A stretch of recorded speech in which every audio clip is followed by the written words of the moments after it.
Yo,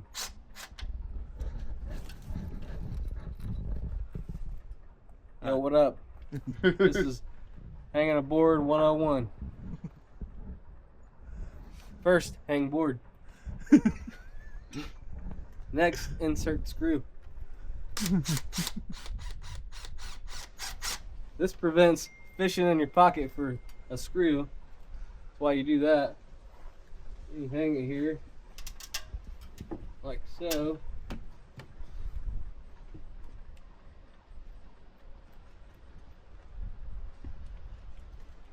Beautiful. Yep.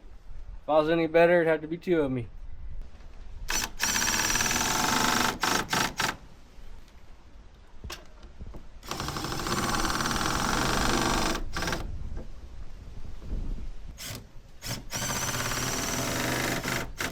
Then follow step 2. Fishing for screws.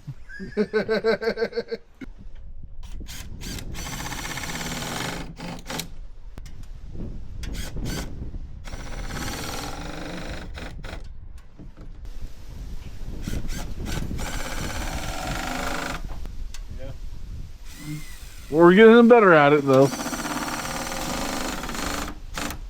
It'll take a coffee. Three coffees straight up black. That's fine. Hot black. I'll take it black. All right. Go back home. He went to the shop. He'll be back here in a little bit. Cool. All right. Thank you. Appreciate it.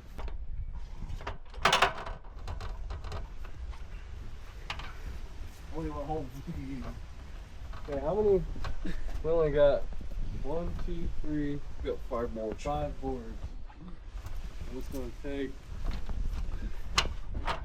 Okay, so what we're doing, since Matt's not here to explain, is they wanted a gutter up,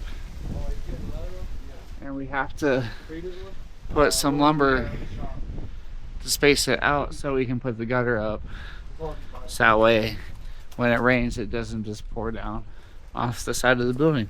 Yeah, we don't like it when it raining and pouring. Luke Holmes does though, so. Okay, so here is our current update.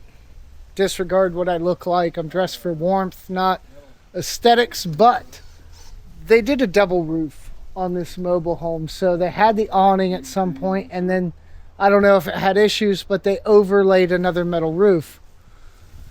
So what we're doing, and what Joel was talking about earlier with this fastening the wood, is we're pulling this out so that the gutter will actually be where it needs to be to catch the water rolling off of the actual second metal roof that's on top.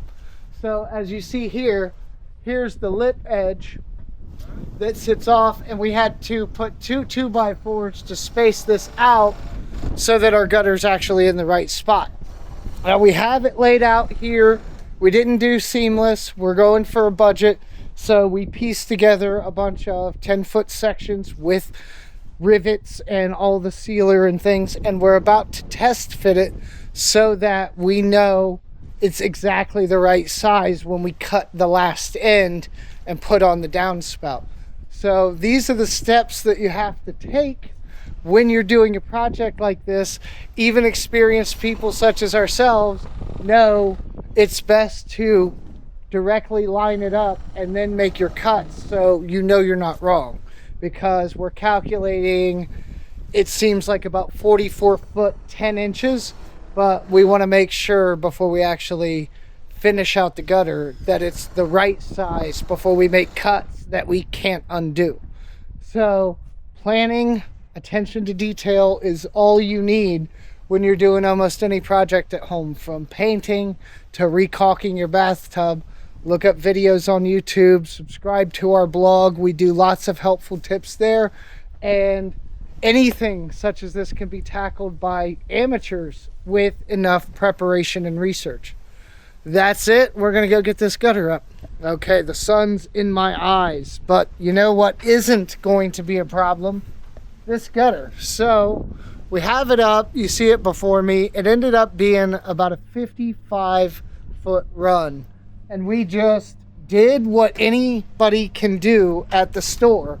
We got our actual splices for our 10-foot sections, and we rivet all of them on in multiple locations all the way around.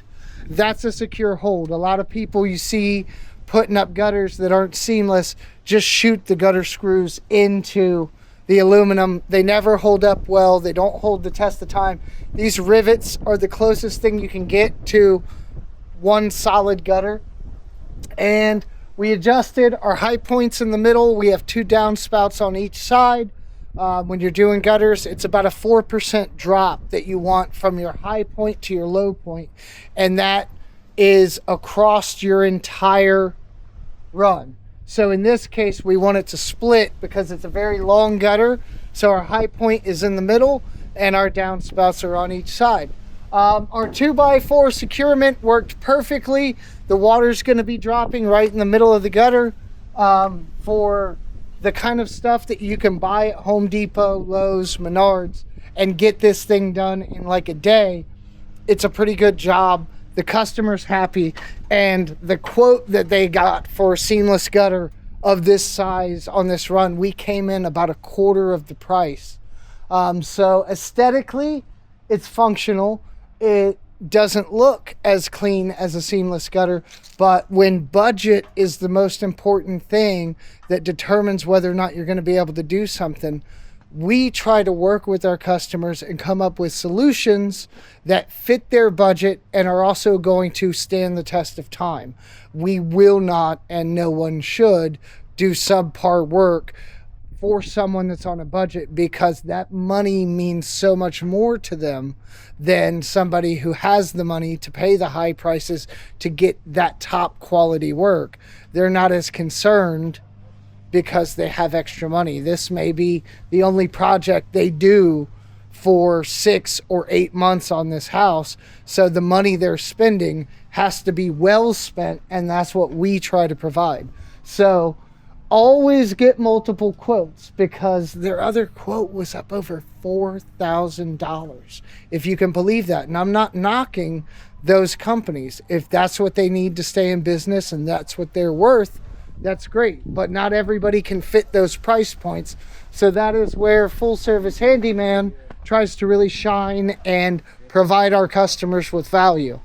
So we're going to get the downspouts on this thing. We're going to clean up. It's almost the end of the day here, but just a little thought and visual into what you can do with stuff from the hardware store in a pinch. So look at your problem, figure out the solution and how you want to go about it, and execute. Take your time and don't be afraid to correct things. We made multiple mistakes at different points, but we recognized it, we corrected them, and we're able to get a good finished product. So keep that in mind when you're out there bidding on jobs, getting quotes, and doing your DIY projects. And so it ends, or at least this part of the project. Move out of the sun here. So we got our downspouts attached. There's one there. We've already talked about it. There's another one there at the end of the awning. These are functionally just as good as seamless gutters. This is the only thing that people complain about, which are the splices in between the sections. You can get larger sections. For our intents and purposes today, we didn't have a bigger vehicle to load them. Otherwise, we would have got the 16 or 20 foot sections, but we were limited to about 10 foot. So we have a few more seams, but in comparison to the price that it would have cost to get somebody to roll out here with a machine and form the seamless gutter, we did pretty well. The customer is happy. The issue is going to be fixed. That's the main thing. Fixing the issues as economically as possible without being a hack, without cutting corners, without doing things that are going to compromise the integrity of the project or the repair. So we did a great job. They're happy, and we will be back tomorrow. We are doing insulation underneath the trailer, as well as a couple other small tasks. So just remember, when you're shopping for quotes, get multiple quotes. Don't be afraid to call a handyman. A lot of times they can do a lot more than the layman thinks that they're capable of. And as you've seen here, not all handymen are out to take your money and run, although I'm sure there are some out there. So do your research when you're getting quotes, do your research when you're doing projects, and if you need to DIY, just make sure you do that research, figure out what you need and what things, pitfalls and problems to avoid or adjust for, and you'll end up with a decent project. Just take your time and put in the effort, and you'll save a lot of money. All right, have a good day. I appreciate you all, and I will talk to you later.